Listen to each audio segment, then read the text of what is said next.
Didi, NRP 09. Nama saya Marini Metafania, NRP 92. Nama saya Muhammad Faryasmi Aulia, NRP 108. Nama saya Noam Gizi Pancarika Pradani, NRP 086. Nama saya Muhammad Rian Pasa, NRP 111. Jadi kita akan membahas PTM yang pertama. Di situ yang pertama itu ada say itu tuh apa yang dari observasi kita, apa yang mereka katakan mengenai kemacetan yang kita bahas. Yang pertama itu mereka bilang kalau kemacetan terjadi pada saat jam berangkat kerja dan pulang kerja pada hari kerja yang yaitu Senin sampai Jumat. Lalu mereka bilang juga kurangnya pengembangan sarana transportasi umum memicu banyaknya masyarakat lebih memilih transportasi pribadi yang mana itu menyebabkan kemacetan semakin parah. Lalu yang ketiga, banyaknya pengguna jalan yang tidak sabar menyebabkan kemacetan semakin parah. Jadi mereka semakin mengklakson dan semakin menyelip-nyelip itu tuh malah menghambat kendaraan-kendaraan lainnya. Lalu kemacetan seringkali mengundang masyarakat untuk melakukan pelanggaran lalu lintas yang dapat membahayakan pengguna jalan lainnya. Terus selanjutnya saya akan membahas sekarang yaitu apa yang dipikirkan oleh orang yang kita observasi mengenai kemacetan. Yang pertama adalah kemacetan itu menyebabkan banyak masyarakat kehilangan waktu yang produktif karena adanya kemacetan. Selanjutnya sarana transportasi umum dapat dijadikan alternatif untuk masyarakat yang hendak bepergian tanpa khawatir macet. Jadi orang yang kita observasi itu mempunyai pikiran bahwa dengan adanya sarana transportasi umum itu bisa mengurangi kemacetan. Selanjutnya ada pemerintah perlu mengembangkan sarana transportasi yang telah memadai. Selanjutnya kemacetan akan berkurang jika pengelolaan layanan transportasi publik dapat dikembangkan secara maksimal. Tentunya apabila keempat hal ini bisa dilakukan akan efektif dalam mengurangi kemacetan. Dan yang ketiga itu adalah apa yang pengguna jalan lakukan ketika terjadi kemacetan. Yang pertama adalah pengguna jalan akan melakukan beberapa pelanggaran dengan terpaksa karena terdesak. Yang kedua, pengguna jalan biasanya memilih menggunakan ojek online saat berpergian.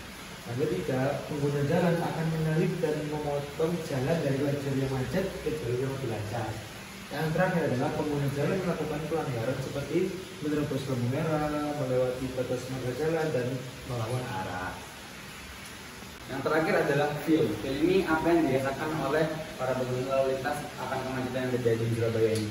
Nah, yang pertama, mereka tuh durasi lampu merahnya itu sangat-sangat lama. Jadi itu membuat mereka tidak sabar dan akhirnya mereka sering melakukan dan mengganggu pengendara. Lalu mereka merasa juga jika kemacetan itu dapat mengganggu agenda-agenda penting. Jadi misalnya mereka ingin ke suatu tujuan yang di sana mereka diharuskan untuk dalam waktu mereka ditambah. Nah, lalu kemacetan itu menyebabkan pengguna jalan itu merasa resah karena ya emosi, jadi banyak yang ugal-ugalan, banyak yang tidak sesuai aturan. Jadi mereka kan secara otomatis keamanannya kan terganggu. Nah, yang terakhir tuh menurut mereka merasa kenapa kok jalan ramai itu karena banyak layanan transportasi umum itu masih belum memadai, jadi belum senyaman itu untuk masyarakat.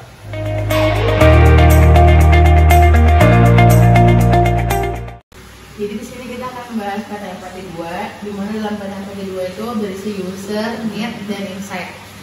Pertama saya akan membahas tentang user. User ini mengenai who atau siapa yang terkait dalam proses identify ini.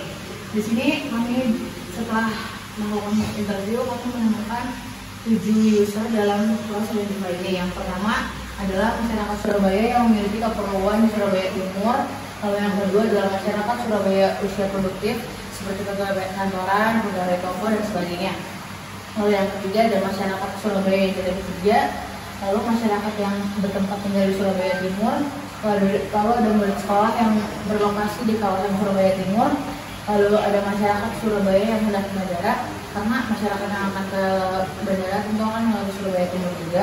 Lalu yang lain adalah pastinya mahasiswa, dosen, dan pegawai dari berbagai universitas, contohnya IPS, UNAI, dan Widya Mandala. Mengapa Surabaya Timur? Karena kami melakukan proses identify di wilayah yang di sekitar Surabaya Timur. Di sini saya akan menjelaskan untuk need dan insight. Untuk need yang pertama yaitu akses lalu lintas yang lancar. Di sini para pengguna di Jalan Mer dan Kertajaya, khususnya di perempatan Mer Kertajaya itu memerlukan akses lalu lintas yang lancar. Dan yang kedua adalah fasilitas transportasi umum yang memadai, karena di Surabaya belum memiliki fasilitas transportasi umum yang memadai. Jadi di sini usernya memerlukan fasilitas umum yang lebih memadai dari sebelumnya. Dan yang ketiga adalah disediakannya tempat untuk mangkal ojek online, karena dari beberapa interview itu dibilang bahwa ada beberapa user yang menginginkan bahwa ojek online itu disediakan tempat mangkal agar tidak mangkal sembarangan dan yang nantinya akan menimbulkan kemacetan. Selanjutnya, yang insight yang pertama itu adalah agar tidak mengalami kemacetan dan kepadatan kendaraan. Jadi mengapa user itu memerlukan ketiga poin ini, karena agar tidak mengalami kemacetan dan kepadatan kendaraan. Yang kedua adalah agar mencapai tujuan dengan tepat waktu. Jadi karena tidak ada kemacetan, itu user dapat mencapai tujuan dengan tepat waktu tanpa ada halangan.